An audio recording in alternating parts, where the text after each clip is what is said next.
안녕하세요. 더 맑은 내과 유튜브 콩팥튜브 구독자 여러분, 더 맑은 내과 원장 박민선입니다. 만성 콩팥 질환이 있는 환자분들은 가장 걱정하시는 게 내가 과연 앞으로 몇 년 후에 투석으로 갈 것인가에 대한 걱정이에요. 그런데 만성 콩팥 질환이 있다고 하더라도 모든 사람이 투석 치료로 가는 건 아닙니다. 그래서 신장이 나빠진 그 원인 질환의 종류에 따라서 어떻게 하면 투석까지 안 가고 잘 유지할 수 있는지 찬찬히 알아보려고 합니다.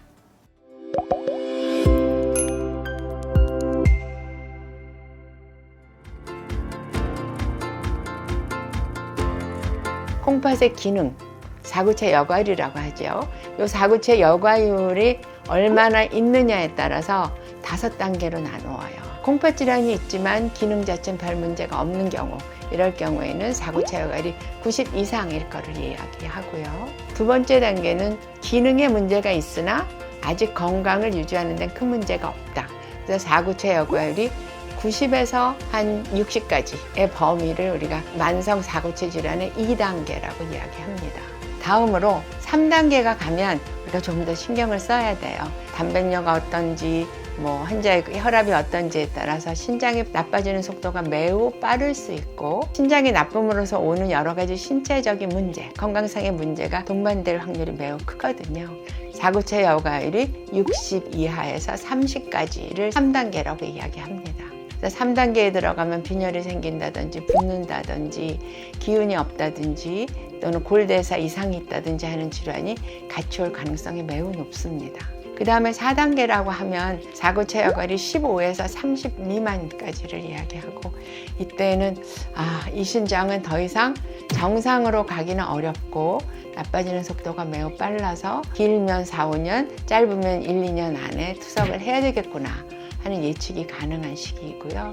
그 다음에 5단계라고 하면 사구체 여과율이 15 미만, 이럴 때에는 조만간 투석을 해야 하므로 투석에 대한 준비를 해야 되는 시기다라고 생각하시면 되겠습니다.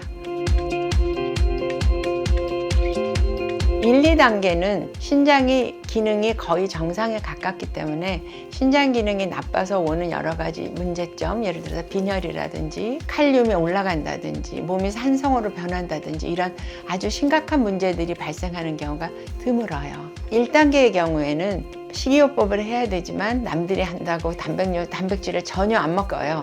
난 칼륨이 높을 것 같으니까 채소를 어떻게 해서 먹어요. 이런 문제에 대해서 신경을 쓰실 이유가 거의 없어요.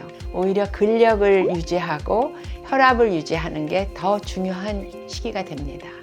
3단계까지 가면 칼륨이 올라간다든지 골대사 장애가 있다든지 하는 게 서서히 시작되기 때문에 이때는 치료의 성과에 따라서 더 이상 신장이 나빠지는 거를 막을 수도 있는 마지막 단계라는 걸 꼭 기억해 주시기 바랍니다. 4단계, 5단계까지 가면은 안타깝게도 신장 기능이 그대로 유지하거나 정상 쪽으로 돌아가는 거를 기대하기 매우 어려운 시기가 됩니다. 단백뇨 조절, 고혈압 조절, 고지혈증 조절뿐만 아니라 신장이 나빠서 오는 몸이 산성으로 변하는 것 또는 골대사 장애가 오는 것, 칼륨이 올라가는 것, 이런 것들에 대해서 다 하나하나 신경을 쓰면서 치료해야지 되고 식이요법도 좀 더 신경을 쓰셔야 됩니다. 네, 오늘은 만성 콩팥 질환자들이 투석 치료를 피할 수 있는 방법에 대해서 말씀을 나눴습니다. 근데 사실 투석 치료를 피할 수 있는 특별한 방법이 있는 건 아니다는 거를 여러분들이 이 유튜브를 보고 아셨죠. 여러분들의 평소의 건강이 가장 중요하다는 점 다시 한번 강조하고 싶습니다. 오늘도 시청해 주셔서 감사합니다. 더 맑은 내과 콩팥튜브 구독, 좋아요 부탁드립니다. 감사합니다.